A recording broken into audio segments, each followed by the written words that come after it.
Good evening, everybody. Welcome to the latest in the series of BASRaT webinars. I'm delighted this evening to be joined by Jack March, aka the Rheumatology Physio. Once again, the support for the webinar has been fantastic, so it's really nice to have you all with us this evening. As you'll know from the introductions online to the webinar, we're going to be discussing rheumatology in MSK. So a huge topic to discuss in one evening. I know Jack's got a grand total of 6 slides for us. But what I can tell you is that those 6 slides will be an absolute treat, and I know we'll have some really good discussion as well, because Jack's work is excellent. Just as a little intro to Jack, he's a physiotherapist, graduated from Plymouth University in 2008. Currently is the rheumatology clinical lead for Choose Health, and has a suite of resources and runs CPD courses for clinicians in rheumatology through his website rheumatology.physio. He's very kindly agreed to give up his time this evening to join us and give us a bit of a masterclass in rheumatology. We'll have plenty of time for Q&A. Just in terms of some housekeeping though, you'll see down at the bottom of your screens there is a Q&A box, so if you have a question, please post it in there. Before you post a question, have a read through what's already been asked by other people, because you can upvote questions, and what we'll do is take some of the most popular ones this evening, and we'll keep going kind of back and forth with them. So any questions for Jack, any questions for myself, pop them in there. It'd be great to hear from you, and feel free to introduce yourselves in the chat as well. Jack, good evening, mate. I'm gonna hand it over to you, and let's crack on with it. Cheers, Ollie. Glad to be here. I'm looking forward to it. I've been with the old COVID situation, not been doing many of these, so well, certainly not my face-to-face ones anyway. So it's nice to be back behind a screen in a live format, really, rather than just recording stuff. Apart from Therapy Live.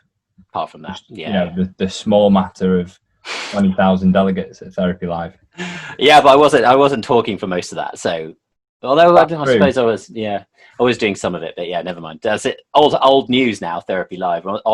New ones coming. If people keep an eye on the on social media if they're interested in that. Yeah, so we do some run, swim, bike. Yeah, that's going to be in November. Yeah, so we're gonna bit of a smaller event. We're going to keep it down, keep the tickets down, and slightly less speakers this time, and try and keep these interesting and novel, these events, and then we'll do another massive one next year. Yeah, it should be fun. Should be good. Cool. Right, let's dive in. Perfect. So as Ollie said, I've got a few slides here for us to go through. I'm going to relatively whiz through them, so we're all at the same baseline. But I would much prefer to do some Q&A style questions, and we'll go from there. I've very cleverly called this the BAS Room webinar. You didn't say you were from BASRaT. Ollie, do you want to introduce BASRaT at all? Yeah, you need to be a bit more of a practice pro and get yourself. Promoted. It's kind of in the title, but yeah, for anybody that's not aware, and we do have a rather large international audience this evening, which is cool. Thank you very much, and welcome everybody, including our wonderful webinar attendee from Indonesia. Welcome. My name's Ollie Coburn. I'm the registrar at BASRaT, which is the professional association and regulator for sport rehabilitators in the UK. And we put on a series of these events since lockdown hit, really, to keep making sure that people get some CPD. And people like Jack have very kindly agreed to help. So, and I love a pun and I love a GIF. I haven't put any GIFs. I've put no GIFs into this presentation. Which is pretty much how we communicate, isn't it, Jim? On Twitter DMs, it's just GIF after GIF. That's how I communicate with most people. Yeah. If I could run a patient consultation via GIFs, then I'd be perfectly happy. I haven't quite worked out that yet. So that's the reason behind the pun anyway. And it doesn't really work as a shortening, but never mind. So what we'll do, we're gonna talk through a little bit about rheumatology, and I'm actually going to come back to this slide in a second. But if you think about rheumatology in musculoskeletal practice, then really we're going to split the conditions that we're going to see into 2 groups. One, arthropathies, which I've got on this page here, and I think these are mostly what people would be happy with under an MSK setting. If they were to see these patients come into clinic, I think they'd be relatively happy that they knew it was a rheumatology condition, let's say that, we'll go as far as that, they might not be overly happy with the pathophysiology of what's going on in the joints. They might not be quite well aware of exactly what's happening in the person's body, but I think they'd be relatively happy with rheumatoid arthritis, especially, and the spondyloarthritis, which most people would know as sort of ankylosing spondylitis or psoriatic arthritis. So I think most people would be happy on those. In the box on the right hand side, we get a little bit more complicated. Reactive arthritis can look like pretty much anything you want it to. It's just a shorter term lived sort of arthritis that mimics one of the others. Juvenile idiopathic arthritis is in children, and that gets very complicated, and I don't understand it, so we won't talk about that. We'll stick purely to people over 16. Crystal arthropathy is gout, and septic arthritis is an arthritis related to an infection. So whilst gout is very common, as the most common rheumatological condition that we'll talk about, it's something that mostly will be picked up in GP practices or A&E. It's very rare that it come through our musculoskeletal practices, but you might see a few of them. But we're going to talk mostly about rheumatoid arthritis and spondyloarthritis. So I think if I was to ask anybody who's in this chat or whoever I speak to, really, to talk about a rheumatology condition, they probably pick rheumatoid arthritis. It's probably the simplest of all the conditions that we are dealing with, even though it is very complicated. So that's probably the one they would come up with. Plus, it's in the name, rheumatology, so it does make life a little bit easier. And then spondyloarthritis is a little bit more difficult, and people are a little bit less aware of it. But where that becomes very interesting is that you will see some of those patients with sort of hand or foot symptoms. So your immediate jump might be rheumatoid arthritis, but there are some obvious differences. And if everybody just takes away one thing from our talk this evening, if you remember that rheumatoid arthritis is primarily a synovitic condition, so it affects the synovium of the joints, whereas in spondyloarthritis, it affects the enthesis of the joints. So they're the main differences. So that's why rheumatoid arthritis very rarely affects the spine, but spondyloarthritis very commonly affects the spine because there's very large and lots of number of entheses in the spine for it to be affected. So if you remember that, then you can pretty much pick up the different presentations. So if you consider rheumatoid arthritis, it's pretty much a joint-only condition in the early days. You'll see the MCPJs, the MTPJs affected, maybe the knees, maybe the elbows, and maybe the wrists.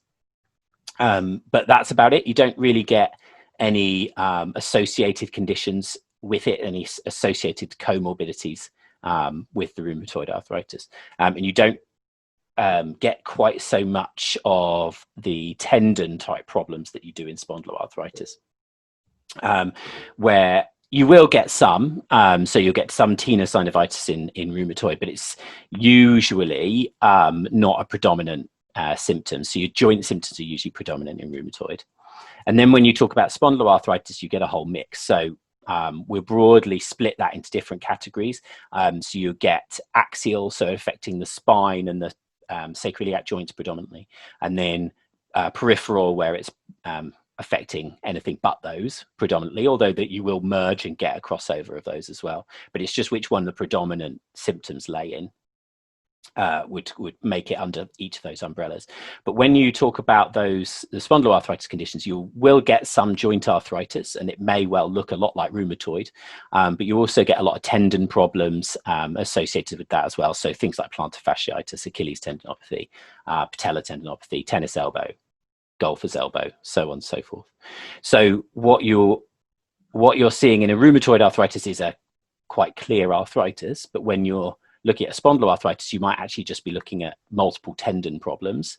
It doesn't necessarily even affect any joints sort of specifically, if that makes sense. So you really have to dig in and make sure you're aware of what your questions are aimed at eliciting. So for example, if you were to look at someone who had psoriatic arthritis, then they might have tendon problems and psoriasis only. That would be their symptoms of that type of arthritis, or their presenting symptoms, I should say.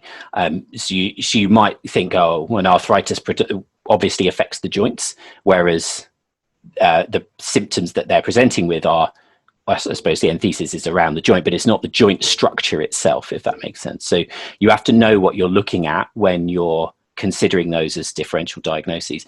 The other thing that's really important, especially to most of our audience today, if you're working in a rehab setting, is understanding how those symptoms might affect your rehab process, or how you might undertake exercise, etc., etc. And actually, to put it simply, we can be quite reassured that we can do pretty much whatever we want with them, and they'll probably be all right. But we can always talk about that in a little bit more detail later. But like I say, they are complicated, and I teach a whole day course on this, so there's no way we're going to go through all of it now. But it's if you get a good understanding of the difference between those two conditions, then everything does become quite a lot simpler. So it's not sort of, I nearly said a death sentence, that's not the right term at all, but it's not like a death sentence for your function, these arthritises or these arthropathies. So we shouldn't be writing people off early, even if they have very severe disease. So hopefully people recognize these people on screen, but Phil Mickelson's had psoriatic arthritis for a very long time, and he's played golf to the highest level you could think possible, and he's there advertising Enbrel, which is an anti-TNF medication, on American TV with a big grin on his face. Caroline Wozniacki got diagnosed with rheumatoid about 18 months ago now, and she's back playing again highest level tennis. And Michael Atherton has ankylosing spondylitis. He did get diagnosed after he retired, but he certainly had a lot of symptoms whilst he was playing. So whilst it is very much a young person's condition, these types of conditions, it doesn't have to completely wreck their function. As long as we pick them up early, treat them appropriately, mostly with medication, but certainly with exercise and education as well, then they can do pretty much whatever they want. And you wouldn't say any of these three were limited by their conditions. You might say maybe Phil Mickelson would have got to, I don't know, I don't know the exact details. Would he have been number one in the world longer than he was? I mean, you're talking, if you're talking 0.1%, you're talking, tiny percentages, aren't you? Is it just a weird coincidence that these are all sports that involve, a bat or a club? Probably there is a rugby league player currently playing with rheumatoid arthritis, but someone told me who it was and I immediately forgot their name, so I can't now find them. There is also, although I don't know if they're still playing, because obviously with patient confidentiality we don't always know who it is, but there was a Premier League footballer with axial spondyloarthritis that was playing as well. So they don't have balls and they don't have bats and clubs, but yes, I think it is just coincidental. Most sports have a bat and a club and stuff, don't they? But yeah, so there are other examples, but I just don't know their names to get the pictures up. Yeah, just thinking wrist in hand presentations, which obviously we don't know if it's wrist in hand presentations in these individuals, but could well be, I guess. Yeah, exactly. Yeah, I mean, Michael Atherton was spine. He's got a fused spine, so probably a little bit different. But he would have done a lot of ducking, and because he was batsman, I start to get cricket is not my sport. But yeah, no loss of function with these guys. Or not, certainly whilst playing pro sport anyway. And then the other sort of half of rheumatology where it gets very difficult are connective tissue disorders, and these are very difficult to pick up in clinic for a number of reasons, but they're relatively rare, but also their symptoms are a lot more vague. So if someone comes in with rheumatoid arthritis with two hands blown up like boxing gloves, we'd all be worried as healthcare professionals missing that. Whereas lupus patients, for example, their musculoskeletal symptoms is sort of myalgia, arthralgia, sort of vague aching, fatigue. There are other problems that come with it are things like they have kidney problems and skin complaints like rashes and things. So it becomes very difficult from a musculoskeletal point of view to recognize those. Sjogren's syndrome, again, diffuse aching, but with very dry eyes, very dry mouth. So it's about, we always talk about considering the whole person when we make an assessment or we treat them.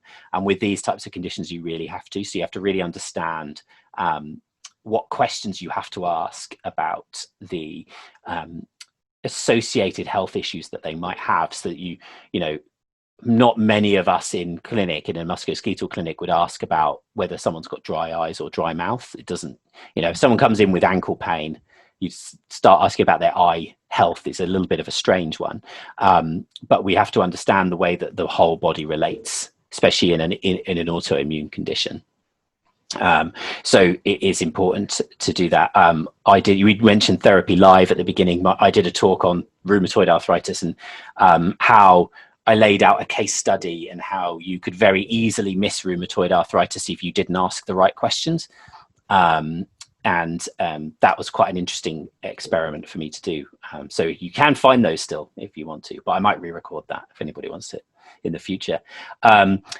Other conditions there, we're getting very rare now. Scleroderma is an inflammatory condition of the skin. Myositis, inflammatory condition of the muscles, but usually related to cancer. So I very much doubt that anybody on the call is going to pick up a myositis in clinic, but you might have to get to rehab one. And they're really complex to rehab because they react very, very strangely to exercise. Which is very frustrating, and rheumatologists get very, very annoyed if you send them into a flare-up and they have to increase their steroids significantly. So you have to be very careful with that. Mixed and go on. What kind of prevalence are we looking at with that kind of stuff? Just approximate. Lupus is about 0.2% of the population. Sjogren's is very interesting because it's very rare, but in some populations it's more prevalent.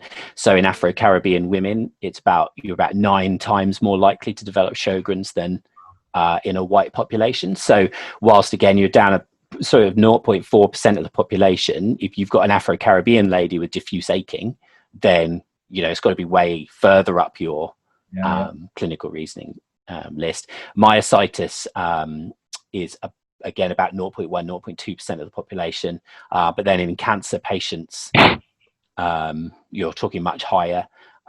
So it's you sort of need to understand the population you're working with, really. Mixed and undifferentiated connective tissue disorder, some people will see is probably lupus, but the blood tests aren't positive. So with lupus patients, one of the difficulties is the blood tests take about 3 years to become positive in a lot of patients. So if they're picked up early, then you just can't diagnose them appropriately. Hypermobility, most people are happy with hypermobility being a thing, but it's not autoimmune. And there are many variants of that. Vasculitis and giant cell and temporal arteritis is very unlikely to come into a musculoskeletal clinic, but they are fascinating conditions if anybody's interested in those. So vasculitis is an inflammatory condition of the blood vessels, and then temporal arteritis, inflammatory reaction of the temples. And you'll see that if you've ever got anybody in clinic with polymyalgia rheumatica, then they have a higher likelihood of getting temporal arteritis, which is fascinating. It's got a question from Ollie. Great name as well, by the way, Ollie. Your parents did a great job on that one. Is it with a Y? No, he's IE like me. Oh God, yeah, yeah. So primarily in terms of the diagnostics of these conditions, are we looking at blood test first instance? I wouldn't be. It depends what your role is. I don't know what Ollie's role is in clinic, but my usual response is, unless you are part of the pathway where it's determined you should be doing blood tests, I tend to suggest that we don't do them.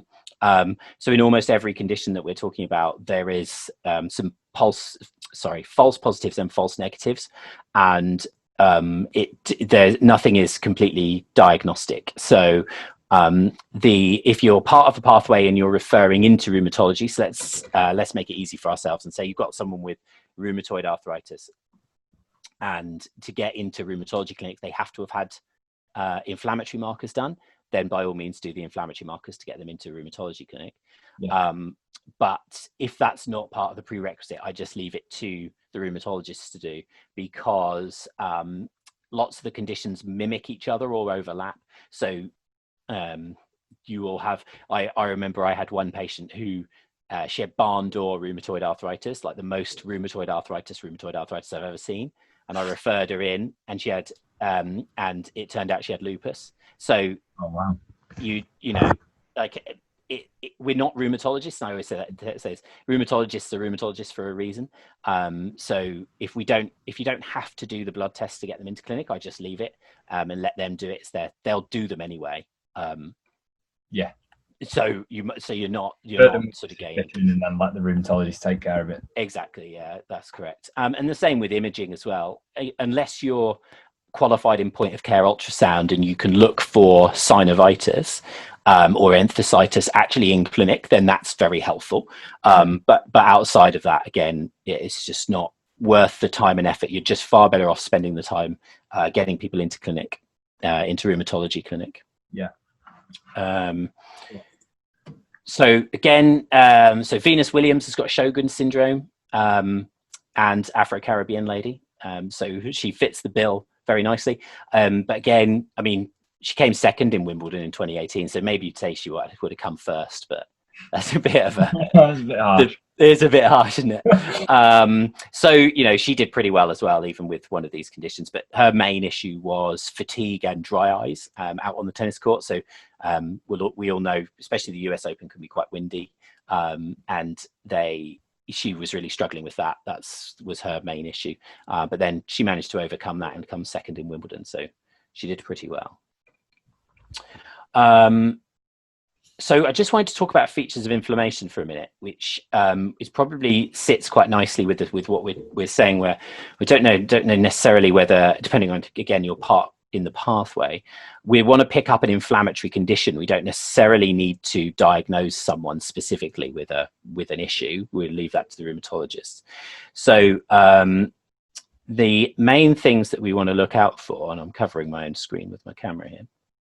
So we're all quite happy, I hope, that if you had something was inflamed, it would be hot, red, swollen, and painful. So the example I usually give is if I hit my thumb with a hammer, it'd probably go hot, red, swollen, and hurt, or at least a good combination of some of those. And we'd all be quite happy that that was normal and we wouldn't be worried about it. And if someone came into clinic having hit their thumb with a hammer and it looked like that, you'd be perfectly happy. You'd see it go down after a few days, depending on how hard you'd whacked it. And those are still the same in these rheumatology conditions. So if your finger joints are inflamed due to rheumatoid arthritis, then they're likely to be hot, red, swollen, or painful, or hand. So any combination of those. But then where we then need to ask questions a little bit more specifically, and this is how we can get into things that are a bit more of a systemic inflammatory problem. Is joint stiffness, especially in the first thing in the morning, lasting more than 30 minutes. So what's really fascinating about these patients is they will volunteer that information. Their joints feel very stiff. And it has been shown in some of the literature that if they volunteer the word stiff, then that has more of a weighting than if you say, do your joints feel stiff? And it means more to your diagnostic process if they volunteer it. And the over 30 minutes bit gets rid of that sort of osteoarthritis stiffness that people get when they first get out of bed in the morning. Or like we all know, if you've seen anybody with plantar fasciitis, they can't put their feet down for the first few minutes. And then they walk downstairs, make a cup of tea or whatever, and they start to feel better and move around. Whereas these guys and ladies, they have real protracted stiffness. They can't reach their feet for the first 2 hours of the day, or they're stuck in like a claw position with the rheumatoid arthritis for ages. They can't do anything, and then it eases off later. So that's a real strong indicator. They do get night pain. But the specific night pain that we're looking for is night pain that wakes them in the second half of the night. So around 2 or 3 a.m., they'll wake up with their symptoms. So it's usually pain, but often they'll get stiffness as well, joint stiffness as well. And then especially in the guys with spinal issues, they have to get out of bed and move around to ease those symptoms off. It's not like a case of roll over, they can go back to sleep. They tend to have to get up to help that. And then that leads us on to this better with activity, worse with rest. If we go back to my hitting my thumb with a hammer analogy, if I hit my thumb with a hammer, it's not going to be better with activity. It'll be inflamed, but it's a different type of it's not likely to be, if I then went and I played golf, let's pick that, and gripped the club for a few hours, like my thumb's not going to feel better. Whereas if I sit with it laying on the sofa, it probably is going to feel better until I start moving around. Whereas these guys, they just love walking around, being in the gym. They hate sitting at their desk. They hate sitting in the car. Those kind of things. They like to keep their hands moving. And then better with anti-inflammatories. A lot of people forget about this as something. So if again, this is a little bit better with sort of spinal patients. So if you think of anybody with spinal pain who comes in after an extended period of time, so not initial stage, not the first few weeks, but later on, 2-3 months down the line, even longer than that, it's rare that they take a lot of anti-inflammatories. It just doesn't really do anything for them. But these people are far better off with anti-inflammatories. They won't do anything before they've had naproxen or ibuprofen in the morning. They can't get through the night without taking it last thing. So it's a really, really, again, strong indicator. And again, a bit like we talked about with the blood tests and the imaging, none of these things are specifically guaranteeing you to have a rheumatology condition, but it's just the more you add on top, the more of them you have, the more likely it is to be inflammatory in nature. And we've all met those people with an osteoarthritic knee where it's stiff all day, the joint is stiff all day, or they wake in the night and, all these kind of things. There is quite a lot of those, and back pain the same, but what you're doing is you're adding all of those to the clinical picture and then deciding whether those things are constituting a reason for further investigations. And I think when you start to talk about treatment as well, then this gives you quite nice ideas on what you can do to help people's function.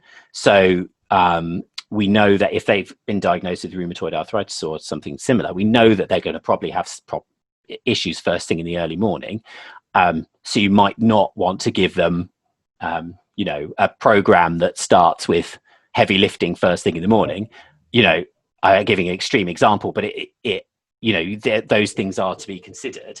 But on the flip side of that, you might think, well, they sit at a desk a lot. So actually, if they have small breaks of movement, which they can run through the day, then actually that might be really good for them because it would give them little exercise times or whatever, but also break up their periods of being static. And they might find, I've had some people who, we've all met those patients, they can't common sense their way out of a problem to save their lives. They sit there in front of you and go, God, my back hurts if I sit at my desk for any longer than an hour.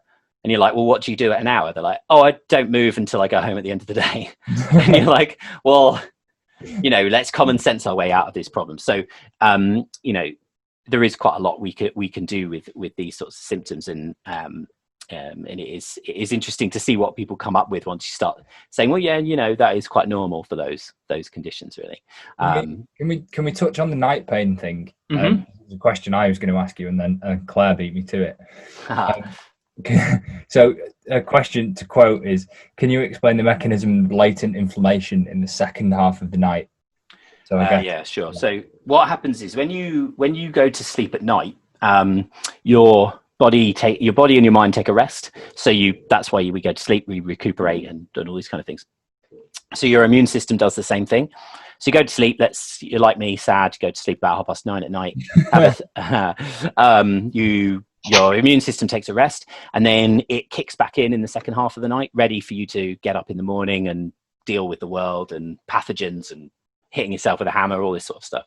So if you imagine that your immune system is causing the symptoms for this, so for want of a better term, it's attacking the joints, it rests and everything feels better. And then around 2 a.m., it just fires back up again, and suddenly it's affecting your joints. So that then gives you this sudden rush of symptoms and wakes people up, and they have to get up and move. So that's why it happens it's usually around 2 or 3 a.m. You get this return of the inflammatory activity, and the symptoms return all of a sudden and wake people up out of their slumber. It's not very nice, but it's just it's a similar reason for why people get the issues first thing in the morning. They usually are better with activity, and you're not very active while you're asleep, but also it's the immune system sort of firing itself up, ready to go for the day. So you get that combination of problems. Awesome. I've no idea. Right, this is where I've put my slides in all sorts of places. So we're going to do this, and then we'll go back to pathophysiology because why not? So this is a really good PDF that Paul Kerwan made, and you can find it. I put it on my website, so you can find that relatively easily. Or if you just type Screendon into Google, it comes up. And this, we won't go into tons of detail about this now because there are more interesting things to talk about. But this takes us through the associated comorbid conditions. So let's take, for example, psoriasis, which is here, skin. So what we know is that depending on how you define both psoriasis and psoriatic arthritis, is quite a wide variance. So I usually say about 25% of people with psoriasis will get an associated arthritis at some point. So it's quite a high likelihood. So what you have to be really aware of is if you've got someone who comes into your clinic with psoriasis, or their parents, one of their parents or siblings or something has psoriasis, then they have quite a high likelihood of going on to develop a type of arthritis related to that. So it's, it's not sufficient for us to be, let's say someone comes in with an Achilles tendinopathy. We talk about having a holistic view of the patient. So we talk about sleep, we talk about diet, we talk about the load that they put through their Achilles tendon, we talk about their mental health.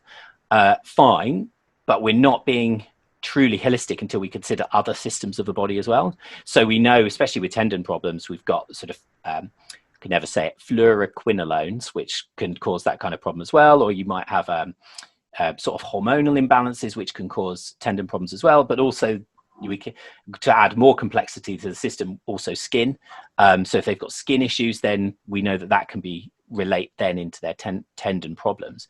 So we have to be aware of making sure that we're asking all of those questions in depth. And I would say if you have anybody that comes into clinic to see you and you with a tendinopathy of some kind, and you don't ask them about whether they've got psoriasis or their family members have psoriasis, then you're not asking appropriate past medical history questions.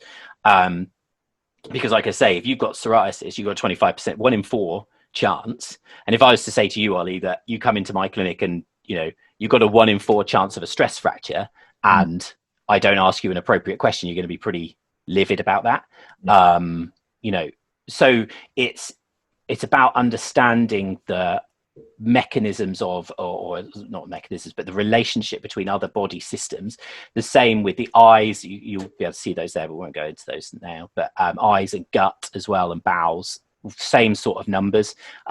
We need to be asking about those questions and getting general understanding, because it's like I say, you get someone coming with tennis elbow. I've had these patients come in to regular clinic or a rheumatology clinic where their presenting symptoms are tennis elbow, but then you map on their family history and their other comorbid history, and it's clear that actually it's related to a rheumatology problem. And we'll all know those patients. I bet you could think of somewhere you just cannot get their damn tennis elbow better. Doesn't matter what the hell you do to it, it won't get better. And it's possible that they had it's not a load-based problem that they had, it's a systemic inflammatory problem, which, while it may respond to loading like we'd expect, is not going to do it very well. So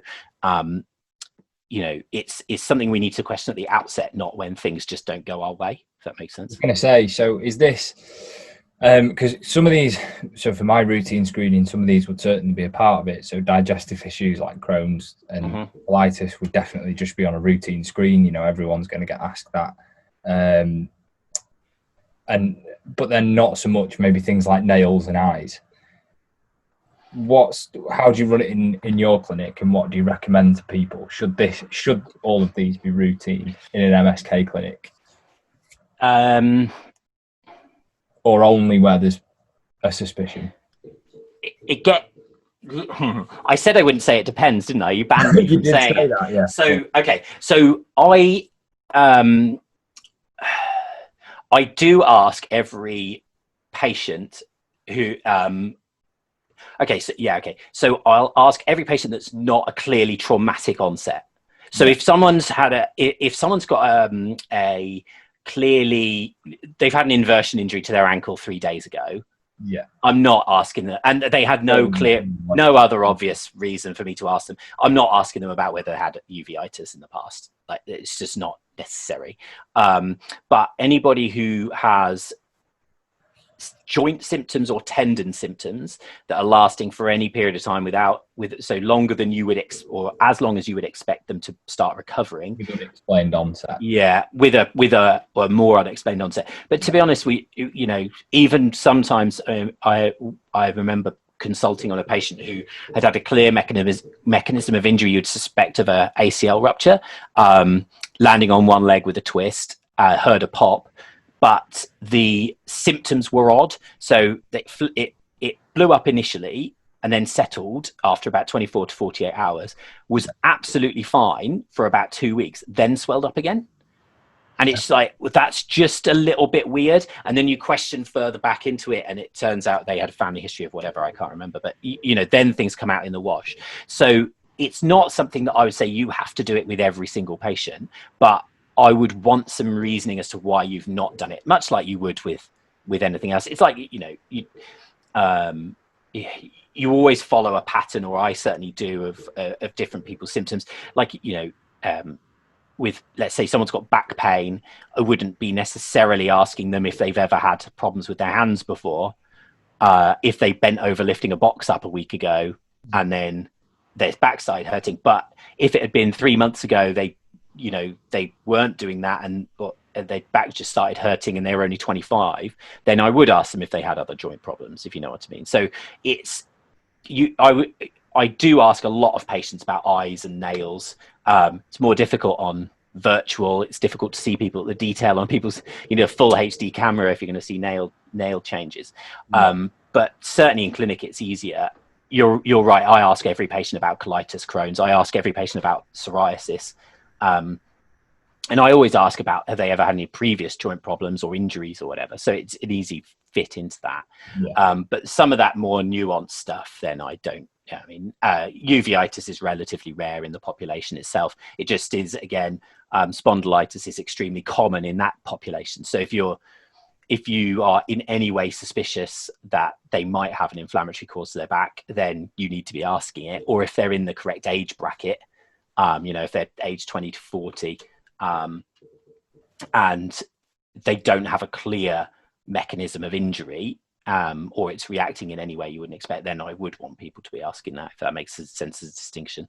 Probably, yeah. I'm probably just sitting on the fence without saying it depends, am I? Yeah, but I told you to avoid that phrase. I did, yes. I just gave you a really long-winded version. So yeah, that takes you around most of those comorbid things. And it's important to remember that a lot of these will be in people's family history as well. Now, I will admit that I give all of these the same weighting. So psoriasis, colitis, Crohn's, uveitis, etc. In the family history, I give them all the same weighting in my clinical reasoning. But actually, there are some differences in how much they should add into your clinical reasoning. But I haven't quite worked it out with confidence exactly yet. So currently, I still keep it as the same amount of weight. So we just stick with that until I can work it out in a little bit more detail. Mm-hmm. Cool. So, wrong way. I just want to go back to our joint here, because I just want to talk about pathophysiology a little bit. So what I want to talk about is, what are we doing for, oh man, I'm rabbiting. We're good. So, I know. So this is a rheumatoid joint. So this is the synovium capsule. I hope people can see that relatively well. And that's inflamed. What that then does is, when it becomes inflamed, it becomes leaky to water and inflammatory exudate. So white blood cells, osteoblasts, osteoclasts, chondrocytes, etc., get into the joint here. And then, too much of a good thing, they eventually cause an erosion. With the enthesitic conditions, we get the same problem, but at the blending of the tendon to the bone structure here. So that'll be, Achilles tendon, plantar fascia, the spinal ligaments or sacroiliac ligaments. So you get the same problem. Now, what is important to remember is that synovitis is normal. So I've hit my thumb with a hammer. That's why it goes red, hot, swollen, because I've caused synovitis or inflammation. But it's the protracted period of time that we get this over that causes then the long-term problems. What is interesting is exercise won't cause this. Exercise is anti-inflammatory, so in theory will reduce this. It also doesn't matter the severity of your synovitis or your tenosynovitis. Exercise won't theoretically make that worse. Pain might go up, but this stuff that's happening here won't. So technically, you could get someone with joints that look like this doing high intensity exercise programs, doing whatever they want, weightlifting, etc. But you do need to pick your patients, because clearly not all of them are going to be happy doing that. But it is technically safe for them to do it. So what I have come to the conclusion of with almost all of these conditions, not so much the myositis ones, but they're a different kettle of fish. But all of these, my rehab philosophy is do what the hell you like. So whatever the patient wants to do is going to be far more effective than something that we force upon them. So I tend to just adapt their current exercise programs or their daily routines or whatever it is to get them to do more exercise. I don't need to teach sports rehabbers how to do that. You'll be way better than I am. But everybody should be reassured that, you won't make that worse. Might make it a bit swollen in the short term, few hours or so, but otherwise it's absolutely fine. Things I tend to look out for as to aggravating the joint significantly is those inflammatory symptoms that we mentioned. So if they're getting woken in the night more than they normally do, or their morning symptoms are worse than they normally are, then I'm not very happy about that. It'd probably tail it off a little bit, but most people don't react like that. They get that normal sort of hurt for 2 to 4 hours afterwards, and then it's muscle soreness like you would normally get after that. So it's educating them about what we're looking for and what we're expecting, and then they can usually carry on. And then it's just about patient tolerance, really. What can they tolerate and manage, if that makes sense. Yeah. Cool. I thought I was going to talk for about 20 minutes and I've done 45, so apologies, everybody.